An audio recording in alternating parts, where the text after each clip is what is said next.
Hey, what's up? I'm Sam, guesting for Tone Deaf, and we're hanging out with Brett and Danny from Dune Rats. How you going? Brother, how are you? Going well. Sam Moss.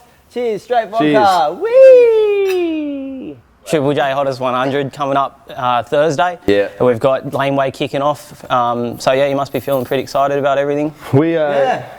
Fucking sick. fucking stoked. Yeah? Yeah. I was hearing inklings of you guys maybe copying shit from some Young Thug fans. Yeah. Is that a thing? Yeah, it's got to be. What were they? What sort of things were they saying? I don't read that stuff. Yeah? I don't read. I'm a bit.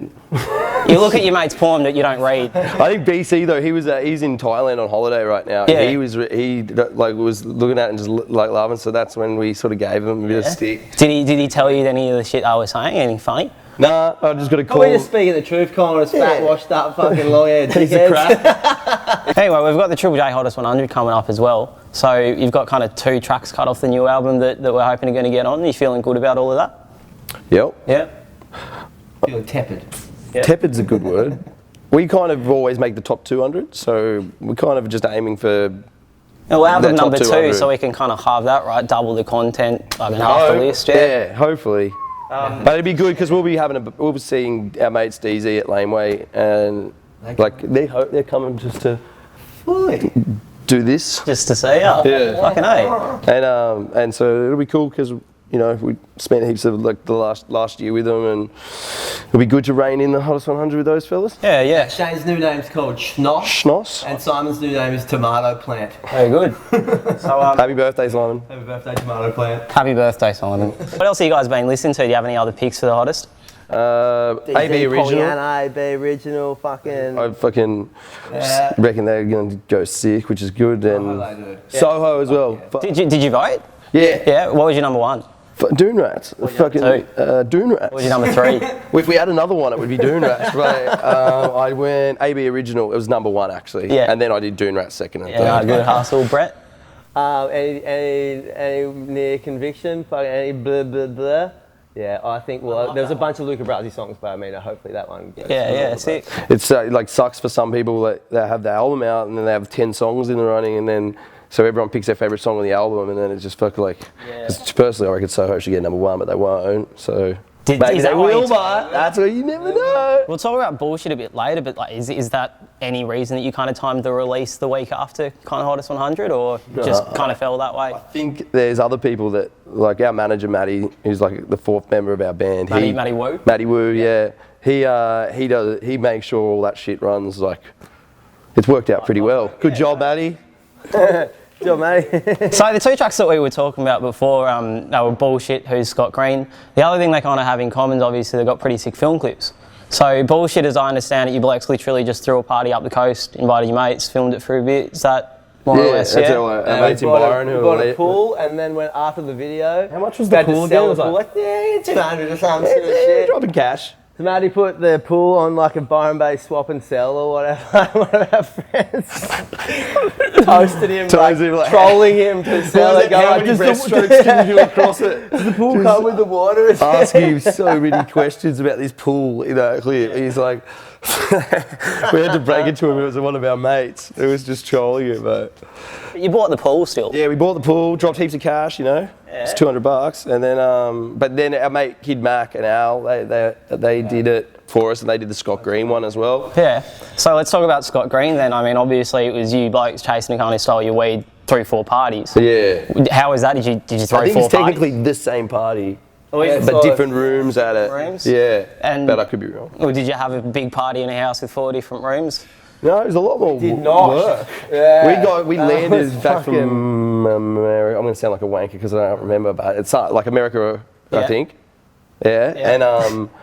And we were jet lagged as fuck, and like so the first couple of days were kind of blurry. You know when it's like you're walking or swimming underwater, like about 25 breaststrokes across the pool. Yeah. Yeah. Okay. Oh, we had a bunch of friends come in and like fucking build the set, like build the thing for real and shit. Yeah, like our mate Gonna Wad have just to be threw like on the that. old tool belt and just. Yeah, just build. Thanks, Wad. Cheers, Thanks, Wad. Christo. Did you kind of throw parties in the same way that you did Bullshit for each one, or was it very much a kind of setup? Set See, up. Bullshit was just like cameras and a fucking gnarly party. Yeah, that yeah. one, they were pumping more Kev into the production and shit. So there was like extras and all that sort of stuff. And so we were allowed to still get like drink and fucking do Yeah. whatever we want in that regard. But it was just more. Eat cake. Gnarly shit would Eat happen cake. at the party and bullshit. We'd be like, oh, fucking Macca, come and film this shit. You know, like, oh, this is going on. Whereas Scott Green was a lot more Macca kind of going, all right, fellas, we need to get this take. Let's fucking make it, make it for real and shit. Yeah. So it's kind of different, like, spectrums of making videos, but it's all the same crew again. Yes. So how about that interactive video? Whose kind of idea was that? That's pretty cool. It was Tony, Big T Dog. Yeah. He wanted to do it because he'd seen it on a couple of other people's, like real big people though, like not us. So. It was like Wiz Khalifa one. Play one. Yeah, sick. They kind of only did like a couple of things. Whereas I think, I don't know, how one seemed to be like a bunch, more of a maze or some shit. Yeah, cool. Speaking of partying, you guys partied your back end of last year through UK and Europe and the States. Which UK's a part? Well, you're right with UK and Europe because they're different. Are they? Yeah. Oh, they are now, yeah, Brexit, fuck. So how was that? Any stories? How did they party over there compared to here? Man, the Czech Republic people love to fucking party. Yeah. They just, every time we go there, because I think we've played now 4 times in the Czech Republic. Not like over 2, like because there's 2 cities mainly you play. And every show has been fucking really insane. Like they bring you like an ounce or 2 just as like they'll throw it on stage as presents and stuff, and like I've got a mate who lives in a village like outside of one of the main city like Prague, like 3 hours. They get a busload of like fucking he's village actually sent me a message. He's dragging his whole village up to Berlin to see hockey like next week. Yeah, they're passionate as fuck. He makes like all this like bootleg fucking Soho merch and shit, and it's sick. It's fucking you actually rad, like dude. you look at his rip-off shit and go, fuck, we need to drop that hat. It's a sick one. So something I talked to the big sip of straight vodka. Well, you've already finished yours, man. Yeah, fighting a good fight. It's a hard life being a muso. Yeah, we're not really musos. I'd say we're a collective of songwriters because I can't play the instrument that well. You can actually. You're a muso. I'm a. You don't make music for wanker, money, Danny. Hey? You do make money for making music, Danny. Yeah. Yep. The electricity is on in the house. So, in terms of getting when you're overseas touring and that, like I spoke to the Bennies kind of not too long ago, and they were talking about. Well, they were saying getting on tour, particularly when they were first starting out, was very kind of fan driven, not just Green, but kind of anything. How did you guys kind of find that? States and Europe, was it similar, or did you have kind of people helping you out with that, or was it mainly fans? When we go to Canada, there's heaps of Australians. Yeah. It's fucking like half of Australia is in Whistler right now and Vancouver subsequently. But that was a big word. Yeah. Subsequently. Wow, that's at least 4 syllables. Yeah.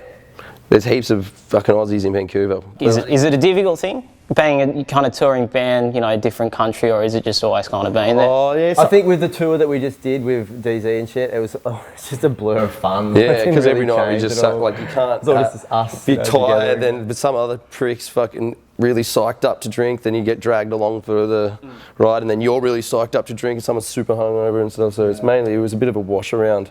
Yeah. When we were in America, I don't think I looked out the window once. I don't think anyone did. Well, so while you're in America, you stopped in like Seattle. It's rough Cali. in the Midwest. Like, there was like some shows that there was only like, not very many people. I'd say, I can't really remember, but like 100,000. Maybe like 700 people.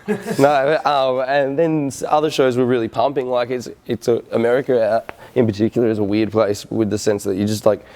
If you do all the Midwest, it's just like one night it'll be bonkers in some weird town that you don't know, and then the next night, you'll go to Portland and there'll be like 4 dudes telling you to shut up. Yeah. Doing heaps of coke. Was it difficult to get drugs there? Drugs? Yeah. I think they just people know like when a show's on. Somehow those drug people, they're just there. They're always there. They're always there. So. You've got the tour coming up, obviously, for Bullshit, which we'll talk about in a sec. But, you're kind of excited for that. It's kicking off March 3, I believe. Yeah. Yeah. March something. And it sold out pretty quick, didn't it? So you've gone and added some extra shows? Yeah, we did some extra shows. It was fucking sick that it sold out like it did. That keeps a credit to Skeggs and Gooch Palms, though. Like, it's a sick... Like, I reckon it's just... I'd go watch those 2 cunts anyway. So, Yeah. but it's... Yeah. Yeah, to add extra shows as well is fucking mad, man. That's sick. Because it means like the production we want to put into each show is like worth it as well. It's like we always like to do something real cheap, like your home brand of fucking stuff. But we just try and put something there to entertain people. Because if you're watching us and you're like, fuck these dudes, then we just want to stick a wacky waving inflatable arm flailing tube man there or something. Yeah, no, fair, cool. Do you, I guess, like having just done Europe and the States and now you're about to hit Australia again, how do you feel about kind of your homegrown audiences versus the audiences over there? Do you see the same dudes at your show each time kind of here? Like, fucking stoked to be able to play at home again. Haven't in ages. Here, dude. Well, we did the solo tour last year. Sorry, I'm getting used to that. But that was fucking phenomenal to play. Mental. Because we're like the DZ and Gucci's and Soho and us were all good mates. So you're just having a sick beer out the back, and then you go out and there's like fuck tons of kids. And I'd say the best is definitely like same before the Czech people party up, but yeah, Australia's is the number one. Yeah. Is there anywhere you kind of you haven't played yet that you're excited to play or anything like that? I want to go to Israel. Yeah? Yeah. Really And Palestine. Don't choose favourites, we'll play both. Yeah. Yeah. Is there anywhere on this kind of upcoming tour that you're about to play, you've not played, you're pretty excited for? Freo, we're playing a pretty big room in Fremantle, which like last time we played there was Mojo's and it was just like packed, like real tight. So that's going to be a bit of a trip out. Yeah. Yeah. I don't know. I like all of them. Just to do a couple of nights at some of the spots is fucking whack, man. That's sick. I wouldn't mind going out to like fucking country ones soon. Yeah, like hopefully this year we'll try and do that. Like do rural stuff because that's kind of. Yeah, it'd be sick to go there. You know where that is? No, where is it? It's like right at the bottom of Western Australia. Yeah. Yeah. It's like Margaret River. I just reckon it'd be sick to go to. Been before? Nah. We went to Margaret River with the Cosmic Psychos. That was sick. And like. Pooed my pants walking down the main street. Oh yeah. Yeah, he did. T-shirt and I was like, fuck yeah. And then It just came out. And we were driving on the bus back, and this kid was like pulled up to the bus. Yeah. Seen him, and he's like, oi! And he's like, Dunies! And then he raises his bong, and we're like, fuck, does this guy want to have a bong? Like, and so he pulls in front of the bus and pulls over in one of those stopping bays, you know, on the side of the highway. Yeah. And we pull him behind him, and then he's just got it packed, and so we were just sitting in there having a quick billy with him on the highway. That was pretty. Ripping. And when we got back, Digger did a pierce, like Digger from the side. Oh yeah. And we all got back in the van, started driving away, and Digger's just like, that's the fucking best stop ever. I did a piss and got weed. Yeah, because he was a bit hungover, so he wanted a joint really bad. Yeah, you've both been musos for a while. Have you kind of done the rural circuit before, or? They did Children Collide. That was with Children Collide. They took us out, and that was probably the longest, like sort of most. It was a sick for them to take us out and do that tour because we saw like Shepparton. Where's that? It's like it's near Albury, I think. Albany? Albury. Is there kind of getting these rural rooms and these rural audiences? How do you feel of them, you know, in townies as well versus playing in cities? Is there a big kind of... to go and really do a bunch of... I think it'd be fucking rad. Yeah? Yeah. Well, you've done towns before. Like, is there much of a difference? Like where I grew up in Coffs Harbour, and that's sort of like somewhere where, they just fucking want to see bands and stuff play, so they come, and you just come. Same in Coffs, where it'd be fucking hard-ons or body jar or you know, fucking Shehad used to come and like the whole fucking town would go out, man. Yeah, I think like regional and little towns, they almost go just as mental as a city in a small room. Fuck yeah. Yeah, no, sweet. Now, you mentioned before to me, Brett, that you've done something to your back and you're kind of just coming off of that. Yeah, fuck me back. Yeah. So how'd you do that one? I've had a fucked ass for so long. Fell over, I slipped over and the speaker went up my bum, like right in my bum. Yeah, it was a good shot. Fucked my leg for ages. Yeah. Shit. Sucked. And then beyond the valley, you was spewing up your stomach lining. Because you take it over there some Panadol. I spent New Year's in this big airplane hanger on a stretcher, like dying and shit. So these will be your first shows back on your shitty back? Yeah. I think I'm going to resign from playing low. I'm off it. Raise the bar. Play high. Play high. It hurts less. Yeah, unfortunately that's going to have to be the case. Yeah. Oh well, fuck it. The tour that we were talking about for your upcoming album, you know, the kids will know it's bullshit. So this is your sophomore You're very excited for the release. It's coming out next Friday. Sorry to say that word. Yeah, the word sophomore cracks us up all the time. Yeah, have you heard the word sophomore slump? No. And I like it. Slump. So, Oh, shit. Are you worried How do you about find that? out if that happens? Oh, probably Friday week, eh? Fucking watch this space. Shit. How was Joshua Tree? How was it writing songs out there? Do you feel, authentic and Cool. you too? It's fucking weird. Yeah, off that approach, the authentically go out to Joshua Tree and like, who's your man, write a song. We didn't like it on the pretense of what it sounds like, because we were like, we're not U2, so we don't want to go fucking wank off in the desert, But it was sick. But it was cool. It was really It's kind cool. of the first time we really spent a lot of time with Zach as 4 of us all together in a house, so sort of shit started rolling. And you can't escape from that. Like, you go outside and it's just desert, so you're just like, oh, got to do something now then, I guess. Yeah, yeah. There's no bar. Well, there's a bar in town, but there's nothing to do out there. That's why people, I think, a lot of the time just go there and lose their brain. Yeah. You've called it before, I guess, your kind of tightest work to date in terms of, production value and the process and all of that. How does it feel as, being a grassroots kind of punk act, kind of getting to that stage? Are you super stoked on it, or do you feel like you've sold out a bit or anything like that? It's hard to make it sound fucking next, platinum, dude. Just keep making it fucking better. Yeah. It was cool to like. And if someone wants do to what help we us did sell in the studio. out by giving us heaps of cash, that would also be Nando's. very fucking wanted. But and Nando's, lots of free Nando's. Nando's gave us a card. Oh, yeah? Thank you, Nando's. You guys all right? Yeah. Maybe we'll get another one now because I dropped Nando's. I like the peri-peri sauce. Yeah? Do you? I like the riblets. Little chicken. Anyway. Do you ever kind of worried about being known as the weed band, or don't give a shit? Oh, I think other people do make up their names whether you like it or not. Yeah, so yeah. you kind of just let them, just do it. I don't know. We smoked a bunch of bongs on the internet, so you can't really cry foul when they say you're a weed band. But you heard the album. It's way better than that. BC's dad said it best, where he was just like, we just be ourselves, and then hopefully people start seeing the music sort of on its own merit, rather than Which how is much what of a Gordy dickhead KJ we are. said as well. Yeah. It's fucking, the message From kind of runs there's through. BC right now. There we go, mate. Answer it, go on. Oh, yeah. Rick, That's a we're doing an demonic interview, shot mate. of that fucking car. Junkie, that's my name. Chonka, it's T-Bone. Oh, we're doing an interview right now. So before we go, we've got a couple of fan questions from the Tone Deaf page. Ryan Thane asks, what is the strangest thing you've ever turned into a bong? Toilet roll. Used it as a stem once. That was pretty weird. Yeah, like you cut. Send me into what though?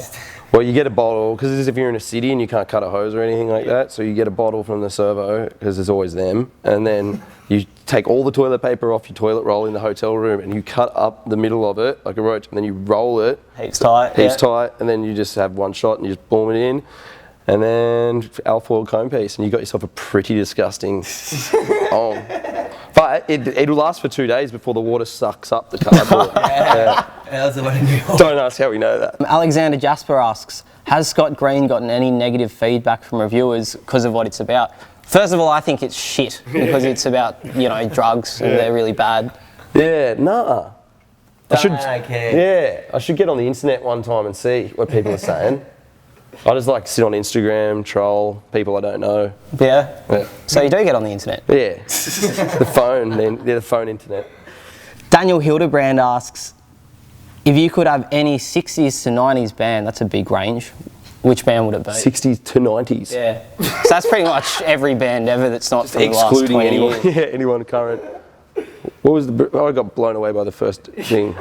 If they could come to your gig, Cosmic Psychos. If Ross and Macca and Black Dan come down. they've already come to your gig, but Yeah, but I wouldn't mind having them again. That'd be great. Door's always open. Door's always open. Dane Hockham Dunn asks, can I have 20 bucks? Dunny. Can you have $20? Send us your bank account details and we'll send it to you.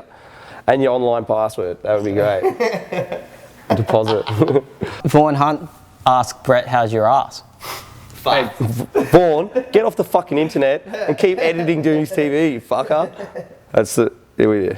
Kate Louise asks, what tunes have you been listening to in 2017? First of all, I love a person with 2 first names as a whole name. Yeah. Very classy.